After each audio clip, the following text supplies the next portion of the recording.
स्थानपद्माभ्य मंगलम जगते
तृतीयास्थान देवताभ्यो सरवण भवदत्वाय जोहरस्य दानहापिता सर्वमंगलस्य विकलाय नित्यं परिभालः सावित्रं भवदानहापिता भवदुर्गो भद्रो देवस्य यो योनस्य दानमूलत्वा ज्ञानस्कन्द भगवास्त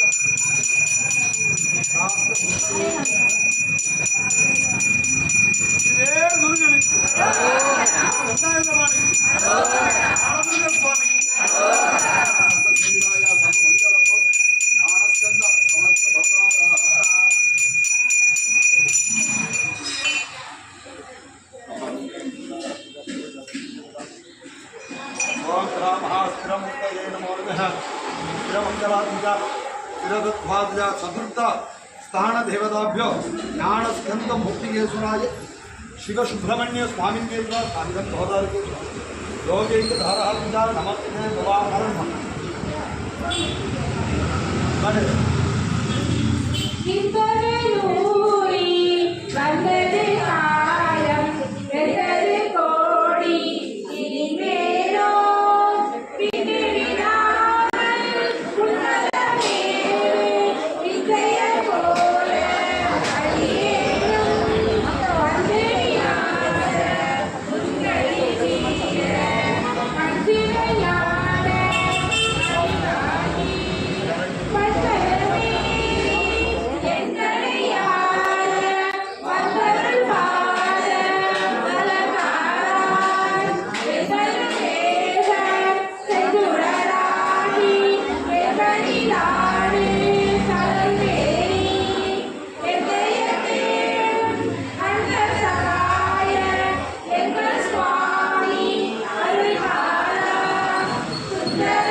गुरुकुलनाथाय नमो नमः।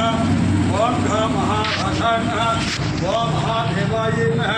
षण्मुखपदये नमो नमः। षट्कोणमण्डलाय नमो नमः। प्रसिद्ध्याय नमो नमः। प्राणाध्याय नमः।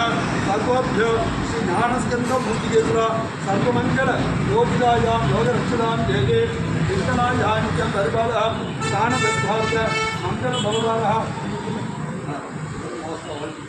योगैक धारहात्मिका युगंधर देवताभ्य सर्वमंगलम जय जय कृष्णाय नित्यं परिपालः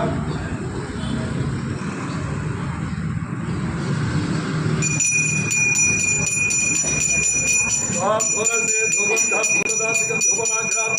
ज्ञानस्कंद भूतये नमः षट्कोण मंगलात्मिकाय षट्कोण स्थान रुदिराय नरवण भव बालमुनि स्वामिनेत्राय धूपं दर्शयामि सर्वभ्य ओम भवत्वस्तर दक्षभिरण्य तद्यो देवस्य धीः धियो यो न प्रचोदयात् अमृतं स्वाहा ज्ञानपतिकाय ज्ञानसंयुक्ताय ज्ञानस्कंद भूतकेश्वराभ्यः महाप्रभुकेश्वराय प्रधानं निवेद्यं स्वाहा प्रधानमङ्गलभवदानः निवेद्यम्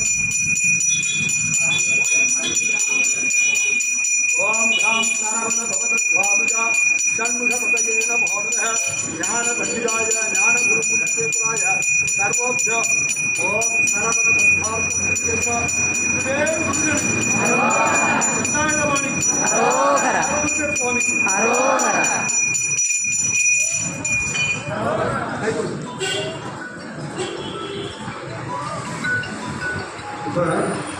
நமது ஆலயத்திலே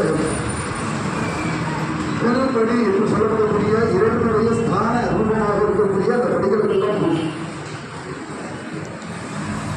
இந்த படிப்பு முழுவதும் ரொம்ப விசேஷம். ஆலயம் அந்த வீட்டில் இருக்கிற வாசல் தொழில் சொல்லும், நிலை தொழில் சொல்லும், வாசல் தொழில் சொல்லும். ஆலயத்தில் இருக்கக்கூடிய படிகளுக்கெல்லாம் ஸ்தான தொழில் சொல்லும். ஸ்தானம் என்றால் ஆலயத்திலே எழுத்தறிந்த அனைத்து தெய்வங்களுடைய அம்சமாக இருக்கக்கூடியது அந்த ஸ்தானம். அந்த ஸ்தான படிகளுக்கு வருடத்திற்கு மார்கழி மாதத்திலே இந்த படிப்பூஜை கொண்ட விஷயம். அதுலேயும் முருகப்பெருமானுக்கு இஷ்டகாந்தம். ஏன்னா மலை கோவில்கள்லாம் இருக்கக்கூடியது முருகப்பெருமான் தான். குன்றிருக்கும் இடமெல்லாம் குமரன் குடியிருப்பான். மலைக்கு மேலே போய் படியேறி போனாதான் அவரை நாம் தரிசனம் செய்ய முடியும். அப்போ அந்த படி என்ன உணர்த்துது அப்படின்னா, நம்மளுடைய விடாமுயற்சி, நம்மளுடைய தன்னம்பிக்கை, நம்மளுடைய அன்பு, நம்மளுடைய பொறுமை, விட்டு கொடுத்தல், அப்படி ஒவ்வொரு விஷயமும் கடந்து போனாதான் அவர்கிட்ட போய் நாம் சரணாகதி அடையும். அதே போல நமது ஆலயத்தில் பார்த்தீங்கன்னா 6 படி கரெக்டாக இருக்காரு. சரவண பவா, அந்த ஷடாட்சாரம் என்று சொல்லக்கூடிய மூலமந்திரத்தின் பொருளாக சரவண பவா. இப்போ நமது ஆலயத்தில் முதல் படியில் பார்த்தீங்கன்னாலே ஃபர்ஸ்ட் படியில் பார்த்தீங்கன்னா அறியாமை நீங்குதல். இந்த ஜென்மம் எடுத்திருக்கோம், எதுக்கு பிறந்தோடு தெரியாது, இறைவன் படைச்சிருக்கான். அப்போ ஏதோ ஒரு விஷயம் நமக்குள்ள இருக்கு. இந்த உயிரை படைத்திருக்கா அப்படின்னா இறைவன் நம் மூலமாக ஏதோ ஒரு நல்லது செய்வதற்காக நமக்கு படைத்துள்ளான். அப்போ அதை உணர வேண்டும். அந்த அறியாமை நீங்கிவிட்டால் முதல் படியை ஈஸியாக கடத்தல். அதான் முதல் படி. அறியாமை நீங்கிடுச்சு. அடுத்தது தெளிவு வேணும். நம்ம கடந்து வந்துட்டு இருக்கோம். வாழ்க்கையில தெளிவு வேணும். எதுக்கோசர பிறந்தோம், என்ன செய்யணும், ஏது பண்ணணும் அப்படிங்கிறது தெளிவு. அந்த தெளிவு என்பது எங்கே கிடைக்கும் அப்படின்னா ஆன்மீகத்தில் தான். இறைவனை நாம் நாடி வரும்பொழுது அங்க தெளிவு கிடைக்கிறது. அப்ப 2ஆம் படி தெளிவை தரக்கூடியது. முதல் படி அறியாமை நீக்கி 2ஆம் படி தெளிவை தருகிறது. அந்த 3ஆம் படிக்கு அந்த தெளிவை கொடுத்தால் ஆட்டோமேட்டிக்கா அறிவு வேலை செய்ய ஆரம்பம். அந்தந்த பருவத்துக்குரிய அறிவு குழந்தையாக இருக்கும்போது படிக்கணும். அப்புறம் அடுத்தடுத்த நிலைக்கு போகும்போது என்ன செய்யணும், நாம் போகக்கூடிய பாதை எப்படிப்பட்ட பாதை, அதை எப்படி சிறப்பு தன்மையை ஆக்க வேண்டும் அப்படின்னா அங்கே அறிவு வேலை செய்யும். அடுத்தது 3ஆம் படி முடிச்சுட்டு அறிவு ஓகே எடுத்துனா அடுத்தது அறிவு பூர்வமாக செயல்படுத்துதல் 4வது. அறிவு இருந்தால் மட்டும் போடாது, அது எந்த இடத்துல பயன்படுத்தணும், அந்த பயன்படுத்தக்கூடிய தன்மை என்ன, இதெல்லாம் தரக்கூடியது. அந்த செயல்பாடை தந்துவிட்டால் மட்டும் போதுமா, அந்த செயலை செய்வதற்கு முயற்சி, விடாமுயற்சி, தன் நம்பிக்கை, நமக்கு ஒரு காரணம், இதனால முடியும், செய்ய முடியும், இது போனால் நமக்கு வெற்றி கிடைக்கும் அப்படிங்கிறதுடைய அந்த செயல்பாடுகளை தரக்கூடியது அந்த 5ஆம். இதெல்லாம் கடந்து வரும்போது மேலிட்டு முகப்பெருமான அழகு முகத்துடனே அன்போடு நம்மளை அரவணைத்து அவர்களுடைய பாதத்தில் நம்ம சரணாகதி அடைய வைப்போம். இந்த ஒவ்வொரு படி நம்ம கடந்து வரும்பொழுது முருகப்பெருமான் நம்மளுக்கு சிரிப்போடு அடைத்து நமக்கு வேண்டியதெல்லாம் தந்து கல்வி, செல்வம், வீரம், ஞானம், வைராக்கியம், அந்த 16 வகையான செல்வங்களை எல்லாம் தரக்கூடியது சரவண பவா என்ற 6 எழுத்து மந்திரம். ஆகையினால இந்த வருடத்தில் முதல் வருடத்தில் நம்ம ஆலயத்தில் இந்த படிப்பூஜையானது மிக சீர சிறப்பாக செய்து கொண்டிருக்கிறோம். இதையே வருடம் இந்த மார்கழி மாதத்தில் ஒரு ஞாயிற்றுக்கிழமை, 4 ஞாயிற்றுக்கிழமை ஒரு ஞாயிற்றுக்கிழமை வச்சு அவங்களுக்கு கொஞ்சம் சௌகரியமாக இருக்கும். அந்த ஞாயிற்றுக்கிழமையில இதை தொடர்ந்து செய்வோம். முருகப்பெருமானுடைய அனுகிரகத்தை எல்லாம் பெறுவோம். இப்போ இந்த படிப்பூஜையில் கலந்து கொண்டு இந்த திருப்பூர்களை தேனாட்டம் பாட நிகழ்ச்சிக்கு நமது ஆலயத்தின் சார்பாக கிராமத்தின் சார்பாக நன்றியை தெரிவித்துக் கொள்கிறோம். அதே போல இன்னும் அடுத்த வருடம் நீங்களும் அந்த திருப்பூர்களை தேர்ச்சி பண்ணி எல்லாரும் பாடணும், படிக்கக்கூடாது. எல்லாம் சொல்லுவோம், புத்தகத்தான் படிக்கணும், பாட வேண்டும்.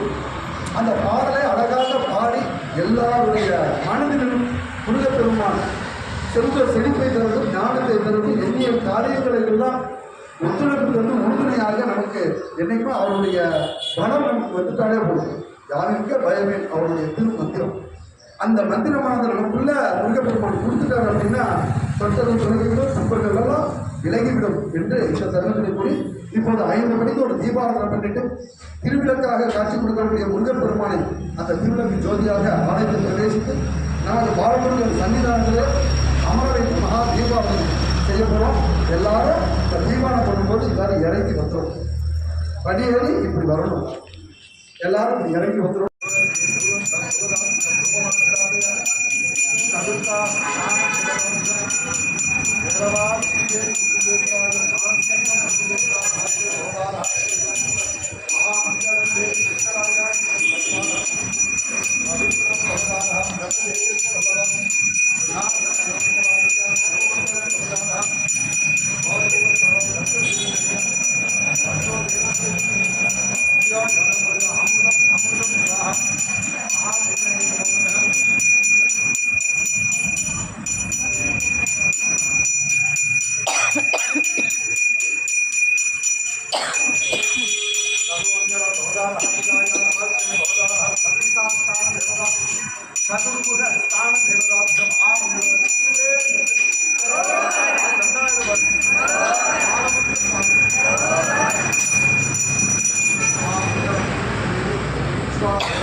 महास्थान पंचमस्थान देवताभ्यो